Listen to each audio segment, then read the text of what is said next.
देती है, sale tax देती है, इनकम टैक्स देती है, वाटर टैक्स देती है, हाउस टैक्स देती है, बिजली का बिल देती है, पानी का बिल देती है, डीजल खरीदती है तो टैक्स देती है, पेट्रोल खरीदती है तो टैक्स देती है, कोई भी सामान, एक साबुन और माचिस भी खरीदती है तो सरकार के खजाने में टैक्स देती है। हम सरकार का खजाना भरते हैं तो वोट भी हमारा लेते हो, नोट भी हम ही से लेते हो, और वोट और नोट लेकर चोट भी हम ही को देते हो। ये व्यवस्था चलने वाली नहीं है। नोट हमारा, वोट हमारा, चोट हम ही को, ये अब चलने वाला नहीं है। उत्तर प्रदेश के सरकारी स्कूलों के लिए हमें लड़ना होगा साथियों। एक बादा के समाचार को मैंने पढ़ा, 2-3 महीने पहले वो समाचार छपा था, पता नहीं आप लोगों ने पढ़ा कि नहीं पढ़ा। आईसीयू में, सरकारी अस्पताल के अंदर आईसीयू में एक बच्चा भर्ती था, एक मासूम अबोध छोटा बच्चा, उसको चींटियों ने खा के मार दिया, चींटियों ने खा के मार दिया। यह है हमारे उत्तर प्रदेश में आदित्यनाथ जी की स्वास्थ्य की व्यवस्था।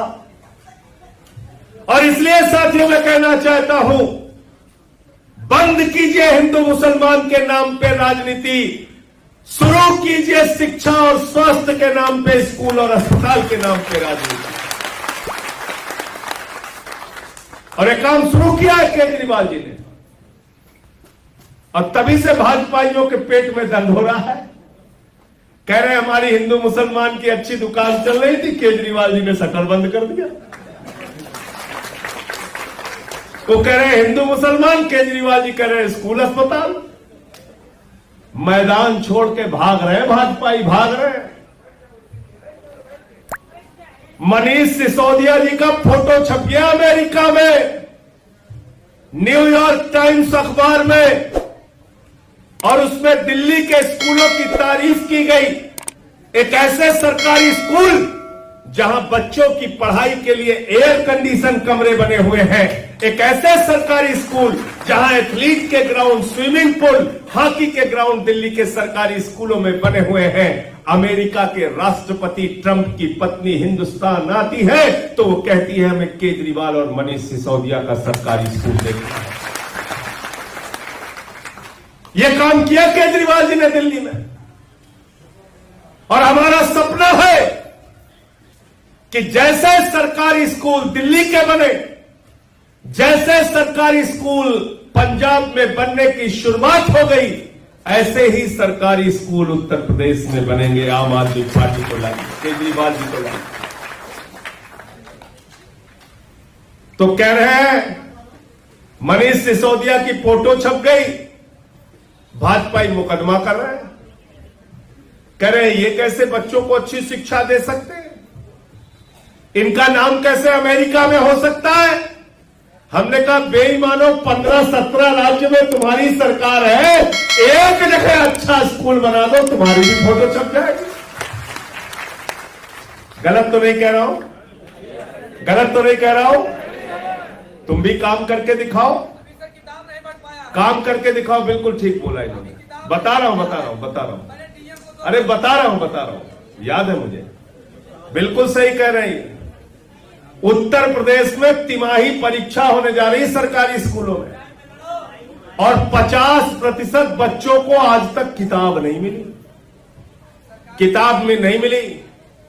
कहां गया किताब का पैसा? आदित्यनाथ जी के मंत्रियों की लूट में गया किताब का पैसा।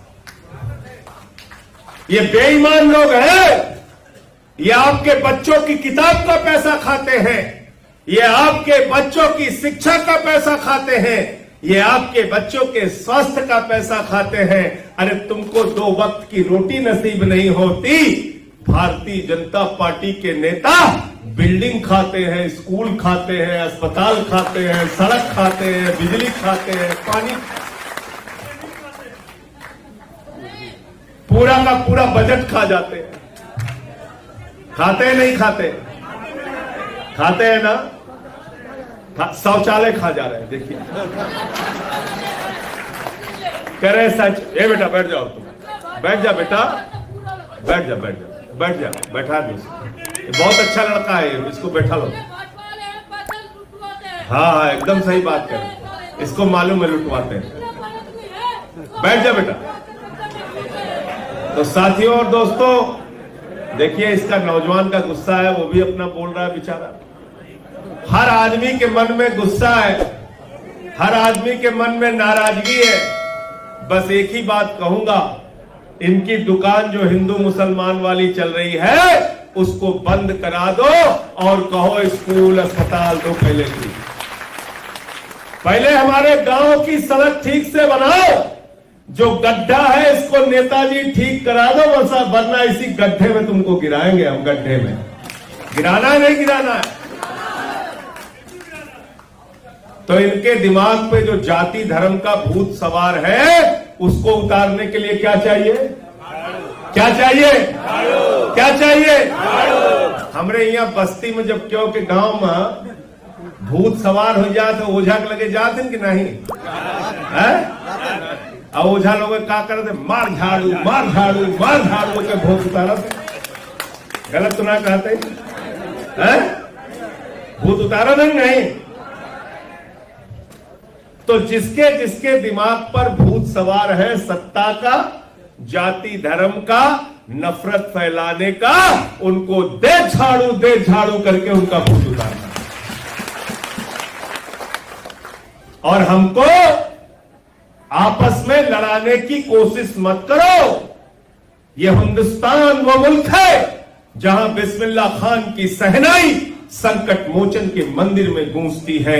ये हिंदुस्तान वो मुल्क है जहां मलिक मोहम्मद जायसी पद्मावत लिखते हैं। ये हिंदुस्तान वो मुल्क है जहां रसखान को पढ़कर हम भगवान कृष्ण के बारे में जानते हैं। ये हिंदुस्तान वो मुल्क है जहां मोहम्मद रफी गाना गाए, सुख के सब साथी दुख में न कोए, मेरे राम तेरा नाम एक साचा दूजा न हो। हम लोग मिलजुल के रहना चाहते हैं। हमको अलग करने की कोशिश मत करो। और जो लोग अलग करने की कोशिश कर रहे हैं उनके लिए मैं चंद लाइनें पढ़ना चाहता हूं कि बिछड़ गए तो ये दिल उम्र भर लगेगा नहीं। बिछड़ गए तो ये दिल उम्र भर लगेगा नहीं। लगेगा, लगने लगा है मगर लगेगा नहीं। बिछड़ गए तो ये दिल उम्र भर लगेगा नहीं। लगेगा, लगने लगा है मगर लगेगा नहीं। इसलिए मिलजुल करना। और हम तो वैसे भी बौद्ध क्षेत्र में खड़े हैं। भगवान बुद्ध का संदेश क्या है? शांति का संदेश, अमन का संदेश, भाईचारे का संदेश, समता का संदेश, एकता का संदेश, समानता का संदेश। यह है भगवान बुद्ध का संदेश। इसलिए बौद्ध प्रांत के रहने वालों, तुम्हारी तो और भी जिम्मेदारी है। पूरी दुनिया को संदेश दो, एकता का, भाईचारे का, समता का, समानता का, ऊंच नीच का नहीं, बड़े छोटे का नहीं। इससे देश कभी तरक्की नहीं कर सकता, इससे देश कभी आगे नहीं जा सकता। और ये भारतीय जनता पार्टी के लोग जो झूठ पे झूठ बोलने का काम करते हैं, अभी थोड़ी देर रोक दो भाई, ऐसे करोगे तो पूरी बात नहीं होती। झूठ बोलने का काम करते हैं, हर चीज में झूठ बोला। क्या बोला था मोदी जी ने 2014 में? इतना काला धन लाएंगे, इतना काला धन लाएंगे, इतना काला धन लाएंगे कि हर आदमी के खाते में कितना जमा हो जाएगा? सबको याद है, कोई भूला नहीं है। पैसा आएंगे 15 लाख नहीं है। विजय माल्या को काला धन दोगुना हो गया, दोगुना हो गया काला धन स्विट्जरलैंड के बैंक में। 15 लाख तो छोड़ो, हमारी माताओं बहनों ने पति से बचाकर जो 1500 की नोट संदूक में रखी थी कि बेटी की शादी होगी तो ये पैसा काम आएगा, घर बनाने की जरूरत होगी तो ये पैसा काम आएगा, जमीन का टुकड़ा खरीदना होगा तो ये पैसा काम आएगा। मोदी जी ने कहा माताओं और बहनों यही काला धन है, लाइन में लग के इसको जमा करना, वो भी जमा कराएंगे। नौजवानों को कहे 2 करोड़ नौकरियां हर साल देंगे। अभी संसद में सवाल पूछा मोदी जी कितने लोगों ने नौकरी मांगी आपसे? बोले 22 करोड़ लोगों ने नौकरी मांगी। बोले कितनी नौकरी आपने 8 साल में दी? बोले 7 लाख नौकरी दी।